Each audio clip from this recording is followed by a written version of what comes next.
दोस्तों, ब्रह्मांड हो या पृथ्वी, पॉजिटिव और नेगेटिव एनर्जी दोनों तरफ होती है। अगर दिन है तो रात है, उजाला है तो अंधेरा भी है। ठीक इसी तरह भगवान है तो शैतान है।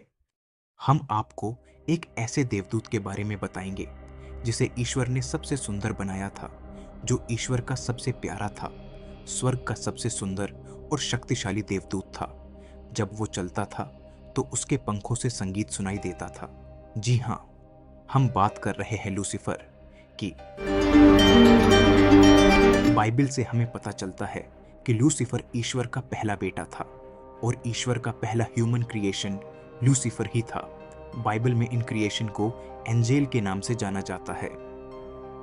Lucifer morning star. Lucifer morning star. Lucifer का मतलब होता है मॉर्निंग स्टार। लूसीफर के बाद ईश्वर ने और भी ह्यूमन क्रिएशन किए, लेकिन सारे ह्यूमन क्रिएशन में बेहद सुंदर और ईश्वर जितना ताकतवर लूसीफर ही था। वह इतना चमकदार और बुद्धिमान था कि उसे ईश्वर के सबसे प्रिय देवदूतों में गिना जाता था। वह स्वर्ग में होने वाली हर विषय की चर्चा में बुद्धिमत्ता से जवाब देने लगा। इसीलिए वह सभी पर अपना प्रभाव छोड़ता था, जिसके कारण स्वर्ग के बहुत से स्वर्गदूत उससे प्रसन्न रहने लगे, जिससे वह सभी का लीडर व प्रधान दूत बना। वह अपने आप को सर्वश्रेष्ठ समझता था, इसलिए उसने स्वर्ग के बहुत से दूतों को अपनी ओर कर लिया और खुद को परमेश्वर के समान मानने लगा। वह परमेश्वर से भी ऊंचे सिंहासन पर विराजमान होना चाहता था। इस कारण उसने परमेश्वर के विरुद्ध विद्रोह किया और स्वर्ग के 1/3 स्वर्गदूतों को अपनी ओर कर लिया। ईश्वर ने लूसीफर को चेतावनी दी और उसे सुधरने का मौका दिया, लेकिन लूसीफर का अभिमान इतना बढ़ चुका था कि वह अपने मार्ग से पीछे हटने को तैयार नहीं था और उसने 1/3 स्वर्गदूतों के साथ मिलकर स्वर्ग पर हमला कर दिया। इस महायुद्ध में स्वर्ग और लूसीफर की सेनाओं के बीच भयंकर संघर्ष हुआ। ईश्वर की दिव्य शक्ति के सामने लूसीफर और उसके अनुयायी टिक नहीं पाए।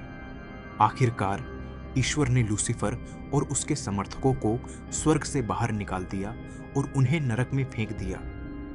वहां लूसीफर ने शैतान का रूप धारण कर लिया और दुष्ट आत्माओं का स्वामी बन गया। लूसीफर ने प्रण लिया कि वह किसी भी कीमत पर ईश्वर की रचना मनुष्यों को ईश्वर से दूर करेगा। उसने धरती पर अराजकता फैलाने के लिए विभिन्न रूप धारण किए। उसने मनुष्यों के मन में लालच, घृणा और ईर्ष्या का बीज बोया। उसने उन्हें प्रलोभन और भ्रम में डालकर सही मार्ग से भटकाने का प्रयास किया। परंतु हर बार जब लूसीफर ने किसी को गुमराह किया तो किसी न किसी रूप में सत्य और अच्छाई की विजय हुई।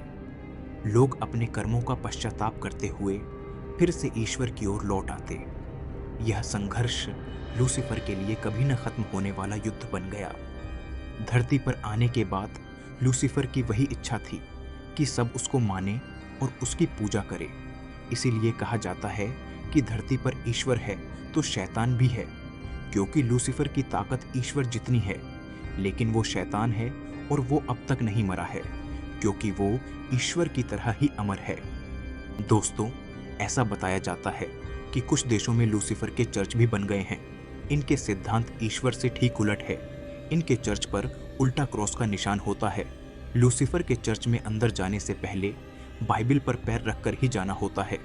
कुछ लोग भले ही आज पैसों के लालच में शैतान की पूजा करने लगे हैं, लेकिन बुराई कभी भी सच्चाई के सामने टिक नहीं सकती और शैतान कभी भी भगवान नहीं बन सकता। दोस्तों, इस वीडियो को अपना कीमती वक्त देने के लिए आपका बहुत बहुत धन्यवाद। हमारा ये वीडियो आपको कैसा लगा? यदि आपके पास कोई सुझाव हो तो हमें कमेंट बॉक्स में ज़रूर बताना।